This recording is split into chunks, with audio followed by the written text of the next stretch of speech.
We are live now. Okay. How do I know people have come in? They'll join in as per their own convenience. You can just start the session, introduce yourself, and continue. Okay. Yeah. So basically, all I'll see is the comments. Yeah. Okay. Great then. Um, I'll start. Hi So around everyone. 10 to 15 people have already joined in. No need to worry that there's no one Okay. who's listening Okay. to you. Okay. Fair. This is a little baffling, but okay. Okay. So hi everyone. This is Ayushi. I gave NLSAT 2022, which was the first time the exam ever happened. And I'll be giving you some tips on how to go about these last 10, 11 technically days of strategy, and what you should do in this last minute. What are the things you should be brushing up on if you're someone who's probably just starting to prepare, or maybe is giving this exam as a second thought. Then maybe what are the things that you should be focusing on primarily in each section of the exam. What is the pattern like? So just these tips that you need to keep in mind while going into the exam right now. Feel free to ask questions in the chat. I will take these up as and when I go. I'll stop in the middle for a couple seconds and couple minutes so that you can keep asking. So okay. um First point. So most people who have been diligently preparing for the exam, your prep is done. The bulk of the prep, which was about the kind of questions you have in part A, the kind of questions you'll have in part B, how to go about them, those are things that have been covered. You have given a couple mocks, you've gone over that. So what do you need to do right now? Right now is the time to self evaluate. What do I mean by self evaluating, right? I mean, this is the time to go back to the kind of mocks you have given and the feedback that you have gotten. Look at each mock and analyze that. Have you incorporated your mock or the feedback you've gotten in your subsequent mocks? Have you incorporated that feedback? Has that resulted in an improvement in marks? Have you not incorporated? Is there a pattern of questions where you're getting it wrong? So, just for an example, with some people, there are like some mocks that I've checked so far, you realize that there's a pattern of people missing a particular kind of facts. Probably they have noticed the fact, but they think that it's not working in their favor, so they've ignored it and not addressed it. So those kind of issues repetitively, or some. So this is primarily, this was a fact, or sorry, a part B specific example, or something like in your part A, what is the kind of questions you're getting wrong? Are you getting only GK questions wrong? Are you getting only your English questions wrong? Are you getting your reasoning questions wrong? So analyze those mocks that you've given. Look at the feedback, see if you've been able to incorporate feedback. Could be in terms of maybe structuring your essay, maybe orienting your arguments towards a particular side. Maybe you're not addressing the social issues at the core of an essay. Maybe that's what you need work with. So this is the best time to look at that feedback and then streamline your prep towards that, instead of preparing everything, because it's impossible to be preparing everything at this point, and you also don't need to prepare everything at this point. What you need to be doing is strengthening the things that you're weak at. So self evaluation in that regard is very important. Secondly, now I'll move on to specific parts and what do you need to keep in mind for all of them. For part A, it is important that right now you start revising your GK notes. At least personally, what I face with GK is that my memory tends to be short term. So even if I've read that before, I will forget it, and the only way to jog up your memory is probably to go back to the notes you made while you were prepping that GK and just have a look at them. You don't have to necessarily spend as much time understanding the context of any event, or knowing everything around it, because you did that exercise once, and now that you'll read it again, you will remember. Except and also because the exam is MCQ, like your part A where you will have your GK questions is MCQ. So I'm sure out of four options, if you just glance through your notes right now, it will jog your memory will jog up and you'll remember some of that. So now is the time to do your GK. Also, don't not do these last 10 days of GK. A lot of people think that abhi tak to okay, your paper might have been set right now, so there's no point. Except sometimes they really do ask you the latest GK. So keep reading your major events now as well. For part A, speed is the key. A lot of people either spend too much time on part A and then miss out on part B, or maybe they feel like they need a lot more time in part B, so they don't do their part A carefully enough. Except your part A is a qualifying round, so it's important to find that balance of how much time you need in it. um, I would say a good hour and 1 hour 15 minutes, 1 hour 20 minutes, 1 hour 10, like around 1 hour 10 to 1 hour 20 minutes is what you should be aiming at. One thing that is very, very important for part A is, if you've never done an OMR in your life, please do it now. It takes some time to get used to it. Even in your final exam, it will take you 5 to 7 minutes just to fill your OMR, and you want to do it carefully. You don't want to do it in a hurry, because once you get something wrong on the OMR, that is how it will be marked. And that's losing points that you don't want to lose on. Those are just easy marks.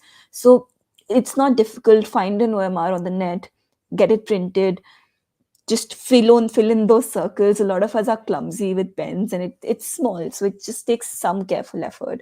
So if you've never done it in your life before today, please do it now. This is the time. One other thing that I wanted to say for this was, remember that in part A, all your unattempted as well as your wrong answers have a negative marking. So it's smart to attempt all questions. You might not want to leave anything because it just might be a fluke. But if you have 6 questions that you don't know the answer to, and you like just randomly fill in, because it won't be that random. There will be some, like, there are probably going to be 1 or 2 options that you're going to eliminate right off the bat. You'll be confused between like 2 options or something like that. So it will be an educated guess at best. And sometimes they really work in your favor. So if you're going to lose a mark out anyways for getting something wrong or leaving it, it's better to attempt it and have the chance of getting it right at all. So for your part A, these things, revision, OMR, if you're struggling with speed in part A, then do it. If you're probably like, now is the time, you've decided that you want to give the paper and you haven't done many mocks yet, maybe give a mock. There's a question, how can we prepare for part A? Right. So for part A, how do you prepare? I think right now, give one mock, see how the questions are like. I don't think just me telling you what the questions are like would help. I will say that it's largely GK, English, and reasoning. English, it's elemental English, it's easy English. It's going to be things like synonyms, antonyms, or it's going to be prepositions, but not very complicated. Most of the times when you read a passage and you read a word in the context of the passage, you will know what its meaning is. Reasoning, in terms of the logical reasoning of the passage, what logically follows, what is an assumption the author is making, what's a logical conclusion from the author's arguments, those kind of questions. GK questions are also, it could be the random like GK questions, or a GK question somewhat related to the passage. But that is what part A more or less looks like. You will only understand truly once you give a mock. If you don't like, if you haven't signed up for any coaching or all, it's fine. You can look at part A question papers for previous 2 years are also out on the net. So look at those. Part A, you can see from that. They also have answer keys. So you'll have a fair idea of how to do part A. But speed is key. I would say one thing that people really don't realize when reading a part A passage is that not every single line in the passage is important. A lot of these passages, especially when it comes to a little philosophical or very fact-oriented passages, they tend to be very wordy and they take time to read. Except for the sole purpose of answering your questions, not all of these facts are important. Sometimes these passages are also really interesting and you really want to read them. Except when you're in the exam, your sole purpose is to like get to the right answer in the least amount of time possible, right? So just skip over those additional details. Sometimes the names of people and places will be very complicated. I don't need to read the name, right? I can just skip over it. Like, just, sometimes when you read it in your mind, you just skip over some words. Read it like that. Maybe have a very quick glance at the passage just to get an idea of what it's talking about and where every information is. Then you read the questions, because once you read the questions for like at least 2-3 questions in the passage, you will have to go back to the passage to find the answer. But it's always helpful to have done that first quick glance, because then you know where to locate that answer. You know a general idea of what the essay is talking about. So those are the kind of things to keep in mind while answering your part A, and also while preparing your part A.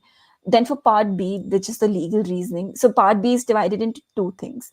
Are we allowed to mark, circle, write on the question paper, especially while attentively reading a passage? Do it with a pencil, honestly. At least I remember I did it. I don't remember the rules on that. I do remember that also because I didn't want to fill my OMR simultaneously. I felt that would have taken me a lot more time if I had just, question number 1, answer B. Sat, I'm filling answer B in the OMR. I tick marked every answer as and when I went, and then I filled the OMR at once. The risk of that is if you get one in wrong and you're not careful, you get everything else wrong. So very, very, very careful while filling your OMR. But simultaneously doing it, at least to me, takes more time. So that's why I'm telling you, do a mock with an OMR right now so that you know what works for you. Um, for case studies, should we need to write both for and against? Right.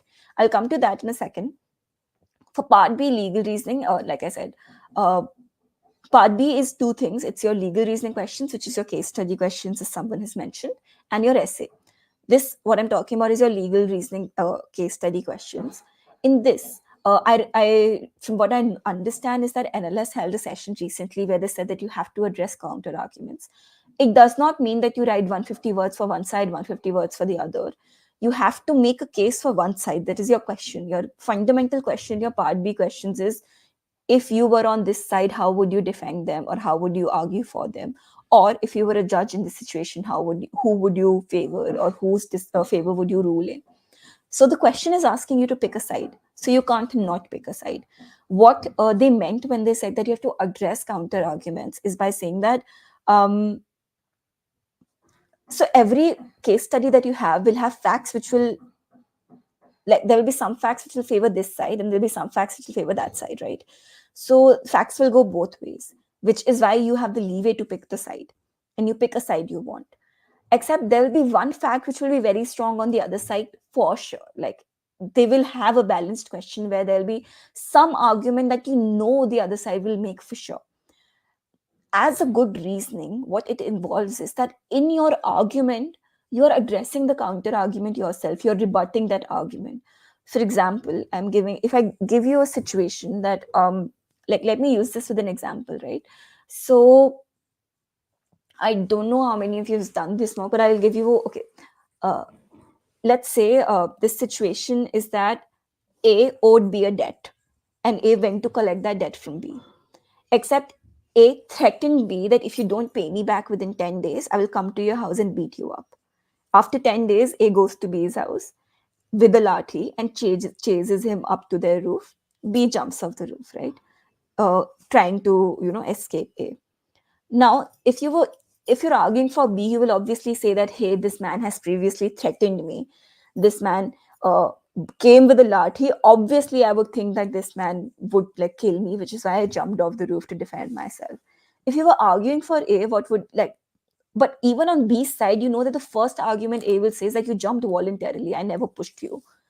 So in your answering, you will inculcate that. You will say that while A might not have physically pushed B, the context was such, or because of his previous threat and his current actions of chasing after me with the Rathi, that threat was implicit in the situation. He didn't have to push me. He was still threatening me just by his actions and, like, his words and his actions. So he didn't have to physically push me, but I was still jumped because of him. So you have addressed the fact that he didn't physically push me inside your argument itself. You have inculcated your rebuttal. And every fact scenario will have one primary argument that the other side will say for sure. You know that, because that's how the problem is designed, right? The problem is designed so that people can argue on either side, which means that there's a fact which is favoring either side in the problem, and that fact is, like, blatantly obvious.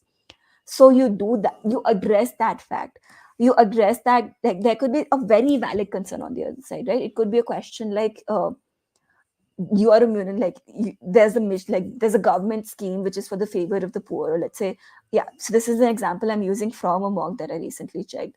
So this is a government scheme, and the government scheme to deal with the problem of urban sewage, so urban sewage waste. And under the rules of the scheme, the authorities are allowed to take any penalties and any measures, to do any penalties or any alternate mechanisms to deal with the problem of urban sewage in slums. Now, what the authorities decide is that they will, every house that does not have a proper sewage, like pipes and all, will be declared an illegal, like, living space, and you will evict everyone. Now you have to decide, is this right or not? You know, on the sides of the people from the slum, you will say that, hey, this is not a penalty, this is not an alternate mechanism. You will argue that this is not within the rules itself. You are not authorized to do that.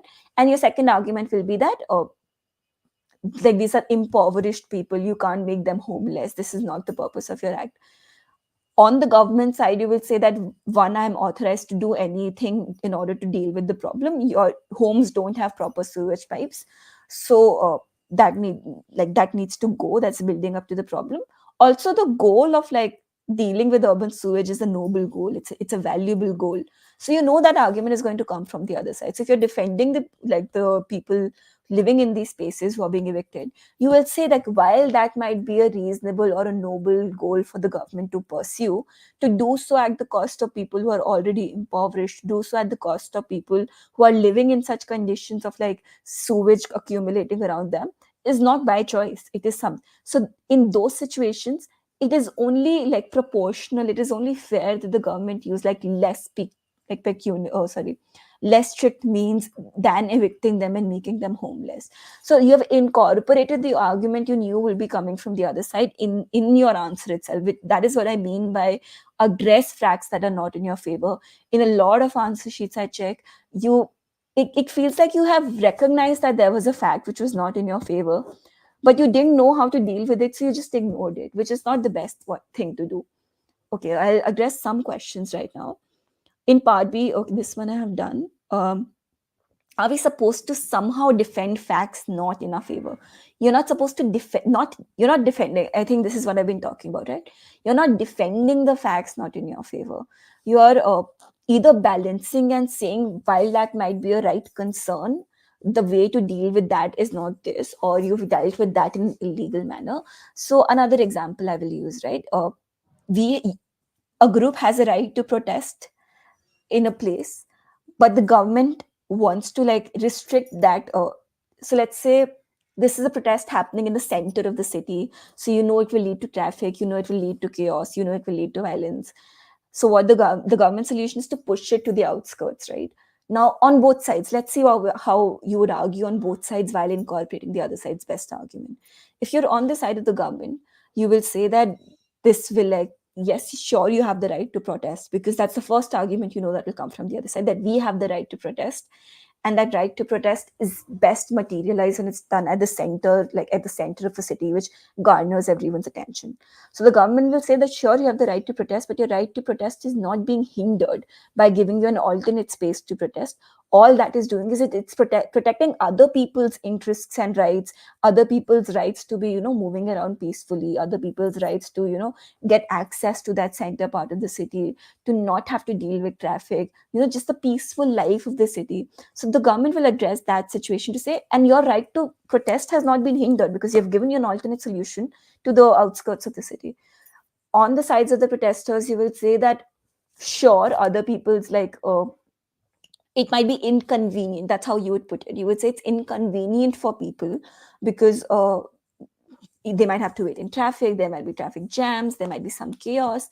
It's inconvenient, but that inconvenience cannot, like, you can't um, credit that inconvenience. You can't give more benefit to that value to that inconvenience more than people's right to protest. And you also, and like an alternate protest site at the side of the city, at the outskirts of the city, is not a viable solution. It's not a viable alternative, because the very point of a protest is to cause disruptions. The very point is to create these problems, because that is how your cause will get some attention, right? Unless and until it is disruptive, who will pay attention to it? So that is how you have addressed their argument. You say like, we recognize that it's causing a problem, so that's the very protest, that's the very meaning of like having that protest in the first place. So on both sides, you have not defended the counter argument, but you have addressed it, and that is all they're asking you. They're asking you, and why are they asking you to do that? To see if you're able to recognize what kind of counter arguments. That's what you need as lawyers. You can't argue in isolation. You want to be able to address what the opponent is going to be coming to you with. How many sheets of paper will be provided for each case study, and how many arguments are acceptable? So on sheets of paper, at least on my exam, from what I remember, is that our part B booklet, this side, like left side, had a question, half or three-fourths of the paper. The right side was where we were supposed to address it. So one empty side. I don't think you need more than that. How many arguments? I mean, ideally, I would say two is ideal. two well fleshed out arguments is ideal. Some people go for a third. A third is usually more of a moralistic argument, but more or less you're able to address all the relevant facts and all the relevant points in broadly 2 points. So yeah, two is the bare minimum, and also like more than enough. You're able to, if you're able to do with that well. What background is preferable for this exam? What kind of background do you mean? I think the very idea of a 3 year degree is that a lot of people from different backgrounds are able to come here. Um, how many years for current affairs? It's not years. It's basically whenever the last exam ended to whenever this exam will be. So it's 1 year at max. There are some issues which are ongoing. So some, for example, some wars that you'll find ongoing from last year. So maybe there's been a major update this year. So those kind of continuing events you might want to cover. But other than that, an event that had like it started last year and ended last year doesn't make last year doesn't like last academic year doesn't make sense. Also, I mean, as in what study? Study, what should we opt for? Okay, now I get your question, Alicia. What do you so what should be your primary focus right now is from what I'm getting. So none of this is law. These legal reasoning arguments are not law. This is primarily fact identification and argumentation, which is not necessarily law. So I think if you're someone who's starting out with the exam right now, what you should probably be doing is like looking at these case studies and seeing how if you're able to identify a fact and argue based on that, just that. Because once you get that argumentation skill and like being able to cull out the right facts, that will help you in your part A, because that's what you need to be doing. Like in your essay based answers, you need to look at it essay, read the essay, find the relevant fact, answer the question. And also in your like the 15-mark essay that you'll be doing, there also you need to be making arguments, you need to be making a point. So fact identification and argumentation is primarily what you like. Those are skills, those are not subjects that you need to be focusing on, but those are skills you should be focusing on. Okay, moving on. Now for essay, again, part B, the 15-mark essay, remember to make it argumentative. I'm saying that primarily because shortage of time is something a lot of people face. I don't think now is the time to worry about it as much. You might leave the paper incomplete. It is fine as long as you do a good job with what you're working on. Don't don't hurry so much that whatever you're doing is also not done well. That is like yeah, I'll address that question later. But yeah, so don't hurry so much that everything is subpar. If you're at max, you're able, like I would say at max what you leave is like, let's say one part B question you had to leave, or your essay was not completed, you did half of the essay or something like that. But then everything else needs to be written well. You don't have to write a lot, honestly. I know the word limits are also I think 300 for the legal reasoning and 500 to 800 for your essay. That in itself is not a lot, but even if you write less, if you convey your arguments in less words, no one will penalize you for it.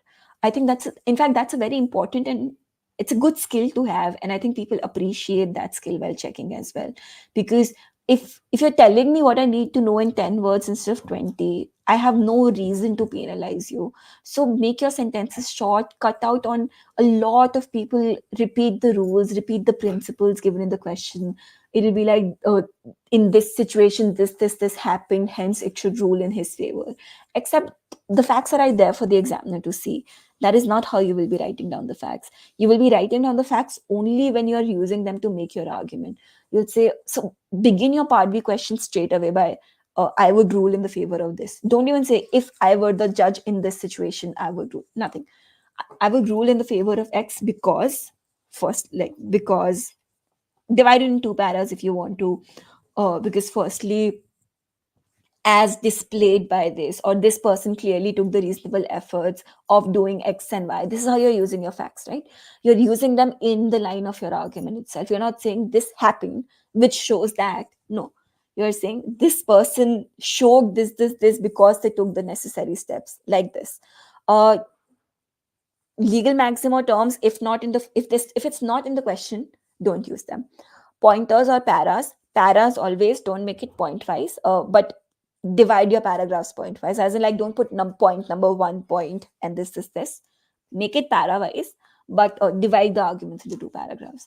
Argumentative as essentially what we follow for legal answer writing, peppered with some amount of current affairs and a structure. I'll tell you what I mean by an argumentative essay. So and this is also like tying back to what I was saying earlier, right? When I was saying ki if you have less time, if you think you have only 10 minutes to do with the essay and you can't finish an essay in 10 minutes, then bring your best arguments forward.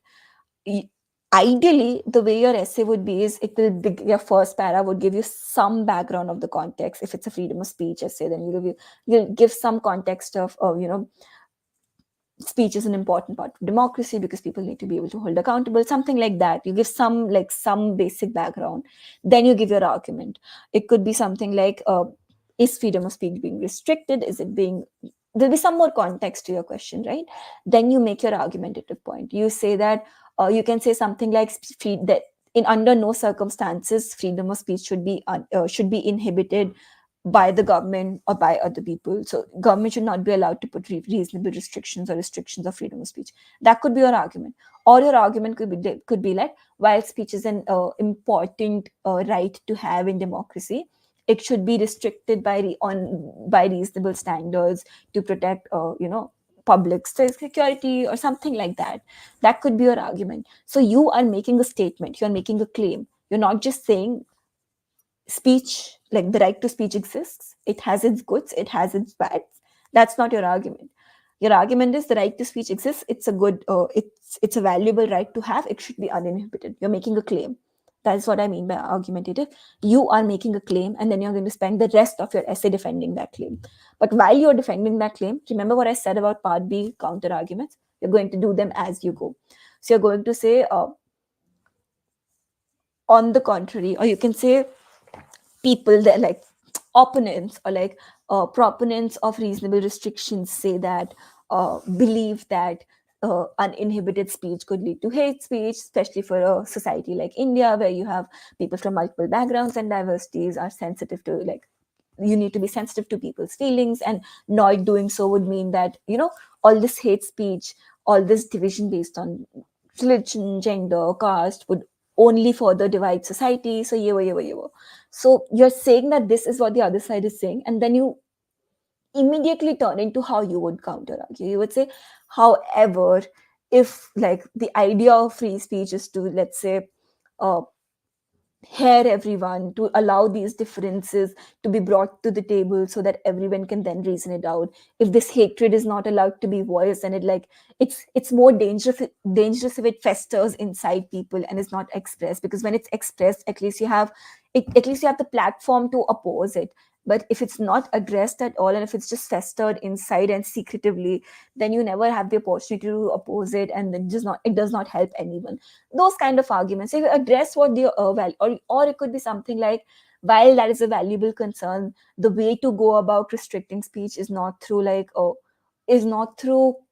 let's say, vague and ambiguous terms like public security and public safety. Then you would be able to restrict every kind of speech. Then so you say, then you need then you can make the argument to say that while there is some value to the other side's argument that speech needs to be restricted in some context, the way to do that is like through proper safeguards, something like that. I'm not writing an entire essay, but I think you get the idea by what I mean by an argumentative essay. Is you're making a claim, you have to defend it, you have to address the counter arguments, give them their due merit if there is any merit you see to them. If you're giving them the due merit, then do a balancing act and say that while that's a valid concern, it's not the most, like, your concern is more valid in this scenario, so you're okay with that concern being not addressed for the while. Or you can say that there's a valid concern, but their solution to that is extreme and that you need a more balanced solution. Make those kind of statements. It just helps. Ideal time to be spared for the essay, I would say 20 minutes, 15 to 20 minutes minimum. But yeah, you can hurry. And if you're hurrying, do the same job, but make your arguments very clear in the first two paragraphs. You're not able to finish it, but at least the examiner has some substantive content to, mark you on, instead of just one entire paragraph of what is free speech. That is not what we're marking you on. What we're marking you on is your argumentative skills. So that is what we want to be able to display right off the bat. Okay. There was one question above that I missed. Can we leave March current affairs? No, you cannot. These are important. Might come. Please don't leave. Um, what if without including statements from question of part B, we're not able to reach the word limit? Don't worry. If you're not able to reach the word limit, but you feel like you've addressed all important facts, then move on. It's more important to finish the paper than to reach like 300 words with each answer. As long as your two arguments are there, just because you're 50 words short, no one's going to like cut marks for that. So there's that. Which college am I from before NLS? I was in LSR, Lady Shriram. Do you think reading speed affects the exam? If someone had 1 year to prepare, what skills would your advice? What reading speed does affect the exam in some sense because you need the reading speed for your at least part one. Because for your part A, you need to be doing the essays as quickly as you want to, so you get more time to write your answers. But the reading speed, it's not the time that's given to you is not very unreasonable. So it's not like you need to be very, very good at it. Just it's a reasonable amount of speed that they're expecting you to have. If someone had 1 year to prepare, what skills would be your advice? Or obviously it's going to be more, like I said, this is an exam about argumentation, how succinctly you can argue in less words, you're able to display your meaning, so you can move on, go to the next question, and fact identification and issue identification. It's very important that you're able to identify the core of an issue. If they're giving you an essay, in your first para, in your second, third line itself, you should clearly tell, like, you should be clearly able to identify. There's a reason they asked you a question. There's a reason you're writing an essay or something, right? The reason is either it's a dispute topic, it's disputed because of something. Either it has some social value at the core of it, either it has some political value at the core of it. There's some issue, which is why it's a topic at all. So you have to identify that issue right off the bat. As soon as you do that, it also helps you because then you know what stance are you going to take on that issue. That's going to become your argument, and then you know how to defend it. So that issue identification is something that's very important. That's the skill you should be working on. Okay, I'll move on. Yeah, since there's only 10 days left, I don't think you can be giving a mock every day. More mocks does not equal to better prep. I think it's smart prep that you need at this point. 10 days, give sectional mocks. If you feel like you need to be working on a priority basis only on your part A speed, don't spend 2.5 hours every day to give a mock, right? Set your timer at 1 hour 15 minutes, give yourself just that much time, and give only part A of a mock. See how you do with that. Just do that. Maybe give part A of 2 mocks in one day instead of giving part B if you know you need only practice with your part A. On the contrary, if you think that all you need right now is essay practices, put a timer for 20 minutes, give 2 essays a day, right? If you feel like only legal reasoning part B questions is something you put your timer at an hour, do that. Or I would say even put your timer at 10 minutes per question and do those as and when you get the time. But giving repetitive mocks at this point will drain you, and you don't want to go into the exam being already drained and not wanting to look at another paper for a while.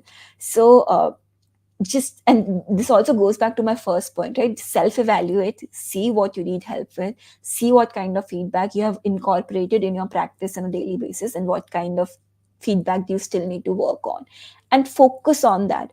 GK is not something that you can afford to leave. Like, I think some of GK daily is something that you should be working on anyways. But other than that, spending 2.5 hours a day, while you might also, some of you might be having work commitments, some of you might be having other college commitments. I'm fully aware that DULLB is also coming up. So those exams are also in the horizon, and you can't afford to spend all your time all day on NLSAT only. So do only what is required at this point. Trust that you have practiced enough so far, and that practice will carry you forward. So you need to also trust yourself on that a little bit.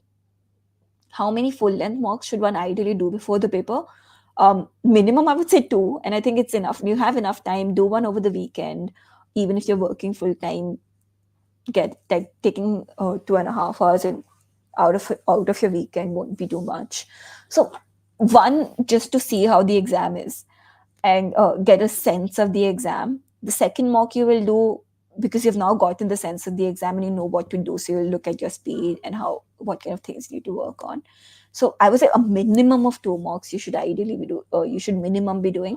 Ideally, See, if you were prepping before, then I would have said ideally like 5 to 6, 7 to 8 mocks is not a lot. But in 10 days, I would not advise you to do a mock daily. It will drain you. But maybe every alternate day now, if now you're starting, it would be fine. Best academy for mocks. I will be very honest. I gave the exam the first year. There were no mocks out there for me. I only gave the mocks that NLS put out. So that was fine. And now I've not had the opportunity to, cross check with different academies. I've only worked with NLTI and I've only seen their mocks. I've not seen the mocks of other academies. So I can't tell you what the comparison is like. Then your next part. Yeah, some pointers that I really want you to keep in mind. Remember the time division that works for you. Yes, our mocks, I've done, like, I've seen NLTI's mocks pretty good. Pretty okay. But moving on. The time division that works for you, what I mean by that is that some people, and these were concerns that I'd gotten early on as well, some people are a little slow at reading, but their writing is fast, which means that they're able to finish part two within, let's say, 1 hour, 10 minutes, but they take more time in part A, which takes them around like 1 hour, 20 minutes or something. Some people are quicker with part A because they're quicker with reading, so they're able to do that in like 1 hour, 10 minutes. They are slow with part B. So that is flexible. Some flexibility of that is on you. Also, some of that flexibility you need to leave for the exam, because maybe your exam is such that your part A essays are huge, but your part B answers are smaller. So some of that you need to enter the exam with the flexible mind based on that. But other than that, if you know you're someone who takes more time reading, remember that during the exam, like, don't panic. Remember that you have practiced and you know how much time will take in part B. On the other hand, if you know you need a lot of time in part B, then you also need to keep that in mind while you're giving part A, because you can't afford to like give that at a, at your own pace. Take your time, because you can't, you will take more time to write. So your, like, however much time you take with each section is something that you need to remember. And it's very, very easy to lose track of the clock while you're giving the exam. So carry your watch with you. I think they only allow analog, not digital watches. Keep that in mind. But also, every room will have a clock. If they don't have a clock, there will be an invigilator. Tell them that you want a reminder at 1 hour, 2 hour, and the like. So they are more than welcome to give it to you. They also do that themselves, but do that. Um, if you run out of time, prioritize smartly. This is again going back to what I was saying earlier, right? If you run out of time, let's say you have 15 minutes left, you have one part B question to do and your essay to do. You feel like an essay is a better opportunity, it's also more marks. Finish your essay. If you feel like in those 15 minutes you will take like 7 minutes doing your part B answer, and in 7 minutes you might not finish your essay, but at least you will make you can write 2 paragraphs of good content. Your good content, favor your best arguments. Favor your best arguments, as in part B, you had 3 arguments in mind when you read the question, but you don't have to write all 3, right? You made your 2 arguments based on the facts and the legal issues in the questions. You don't have to go to your moral argument. You can skip that moral argument for all you want. In your essay, you might have, if you had the time, you might have given some context, you might have given some background, you might have given some examples, but you only have 5 minutes on the clock. What will you do? It's best to present your arguments. You will say that this is the opinion, this is your stance, you think that it's best supported because of XYZ reasons. So favor your best arguments, prioritize smartly when you're giving the exam. I'll go to some of the questions right now. You're not able to increase your part A score, I will get at least 2 questions in RC, not including GK. So what kind of questions again, right? Is it because of your are these English questions? Are these reasoning questions? If they are reasoning questions, what kind of reasoning? Are they deductive reasoning questions? Are these questions asking you to, let's identify what would be an argument that the author is making? So those are the kinds of nuances you need to look at. I don't think it will help if you keep giving more part A mocks without going back and analyzing the kind of questions you're getting wrong. Are you getting these questions wrong because you're reading too fast and you're skipping out details? Maybe then you need to give another mock while taking your some time with that. So those ask yourself those questions and see what's going wrong, because unless you know what's going wrong, you can't improve it. what's safe score for general in part A and part B. So the problem is that I don't know what's a safe score for any category. I don't think I can speak for that either, because it's very like, I know in my time, uh, when I give the exam, the highest for part B was what, 50, and with out of 75, and part A also I don't remember, but it was somewhere around your must have been around 58 or something. But at the same time, I don't know the lowest range, so I can't tell you what's a safe score. But these were the highest, and that was like the exam first year was technically harder because we had 10 questions instead of 6 in your part B and all of those things. So I'm not the best person to answer what's the range, safe range here, because I don't think there is necessarily any. The question paper can be easier and the scores will shoot up because this paper hasn't been out there enough for you to develop and analyze a pattern. That's the problem. So sorry about that. Now, don't waste time repeating the principal rule of fact. What I mean with that, again, your part B, I'm saying this again because I see people do this again and again and again despite giving them feedback.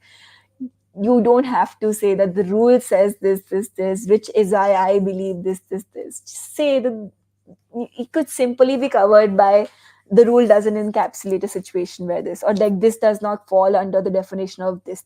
Like just use simple, like cut down those words. Don't repeat every factual scenario unless you are repeating that fact to emphasize like an argument in your favor. Again, you might have other entrances. This is primarily the only one I know about is that there's dual LB on 14th. So I think 14th. So don't, like, if I'm wrong, sorry. But balance that workload because you also can't put all your eggs in this basket. Like this, and like the seats are less. The competition is huge. It's also a highly unpredictable exam because of this part B thing. And the scoring is also, fairly like it's how every kind of like subjective reasoning question paper is like. You can't rely on that, so you also have to focus on your other entrances. So the point of this session is not to freak you out about this exam so you spend the next 10 days doing nothing but NLSAT. Balance it out, it's fine. What I mean by jotting down reminders is just, the day before the exam and the morning of the exam, you will be panicked. You will try your very hard not to be panicked, but you will have that sense of like, this is what a lot depends on. So I wouldn't suggest giving mocks on that day. I wouldn't suggest like you waking up early the day of the exam to, prep. I wouldn't do that myself. I don't like to, in fact, I don't like to do a mock at all the weekend of the exam. In fact, 2 to 3 days before the exam, because maybe this mock is a one off. Maybe it went bad, but I know it going bad will affect my confidence, it will affect my morale, and I don't want to enter the exam with that kind of a mindset. So, instead of doing all of that, all I want to do the morning of and the night before is just look at some reminders, look at some things I've put up for myself. Maybe there's like 5 GK topics that I just can't afford to not, brush up on because those were the major events that happened in this last year. And like, in your heart, out of them, something will come at least. So maybe those are the kind of things you need to brush up on. So you put that reminder, or maybe a reminder to the effect of that don't forget facts, or like remember to structure your essay. Just simple things like that, which you know yourself best, you know the kind of things you miss. For me, my biggest reminder was keep an eye on the clock, because once I start reading a question, I just really like to take my time with it. So those kind of things. This might seem very simple, this might also seem stupid, but I assure you it's not. Go through the rules on your admit card. I mean, the morning off, I realized that, hey, this is a 2.5 hour exam and not just like a 2 hour. In my head, it was smaller. And I did not realize that there was negative marking for an unattempted question as well. I realized that morning off. And that helped a lot, right? If it's going, because that made me make some just like flukes. I attempted every answer. So those kind of things on your admit card are very, very helpful. Things like what kind of pen to use for filling an OMR. I don't think you're allowed to use a gel pen, but if you're someone who uses gel pen, then that might be something that you'll carry. So what kind of pen? They're very specific about the kind of pen you use for an OMR. See how much time it takes you to reach your center, especially at 10 a.m. on a Sunday, because unless and until you're able to calculate that, like, you want to reach there well in time. If you're late, you're panicked. Your first, at least your first 15 minutes, you'll be a little muddled. So give yourself that space and time. Calculate how much time it takes. Dress comfortably. It's like, depending on the location you're at, the weather's might be in an extreme. Those are the kind of things you don't want your mind at while you're giving the exam, right? They might require you to carry an ID. Might just have been us, but we were coming right out of COVID, so we were also asked to carry masks, things like that. So see those instructions, reach there well in time. You don't want to miss out on time because you're late, or you don't want to, you might reach just in time, but that panic of the possibility of being late will mess with your mind. You want to have all your pens, you want to have a spare, you want to have your admit card printed and not leave it the morning off. So just keep in mind, those are very, very little things of exam giving, but they really do impact a lot. Again, most importantly, stay calm. This is right when the panic hits in. This is right when you're like, everything hinges on this, everything does not hinge on this. You give your best attempt, you see how it goes. uh, this I think this has moved on from NLSAT advice to life advice at this point, but it does help. It does help to go in with the mindset that you will give your best attempt and you'll see how it goes. Because if nothing else, if you're calm, then you're able to address things better. Might just like give a mock this way. See, if you're not very, very focused on you need to do better on this mock, then you just might as well do better. Like, then you do better on it, because obsessing over something is never, like, it does not help. Uh, Speaking from personal experience, it does not help at all. But generally, enter it with the calm mindset. Don't try to give a mock every day. This 10 days, as I said, more mocks is not equal to better prep. Just give yourself that space, and just, it does affect, like, these things affect your performance, they really do. So going over everything I've said so far, because I think the next slide is just a thank you. Yeah, it's at this point. Okay. But going over everything I've said so far, in these 10 days, what will you be doing, right?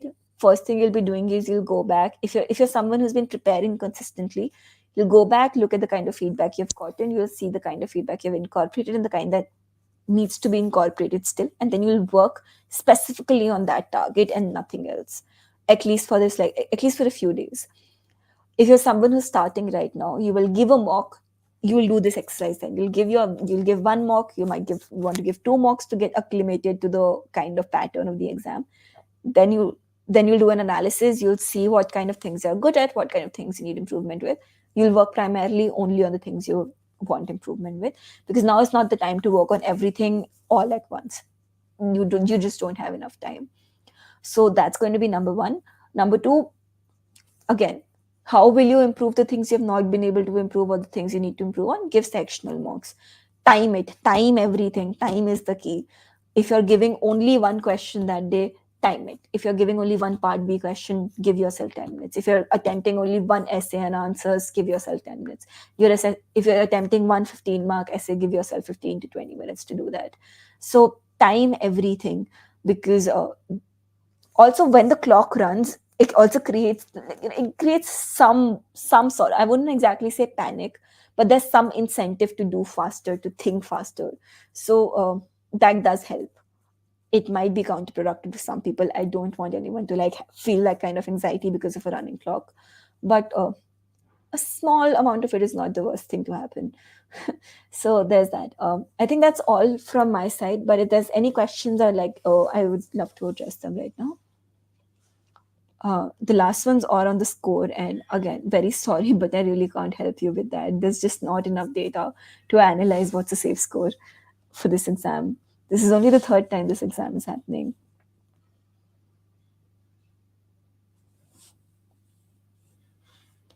Okay, I don't see any more questions.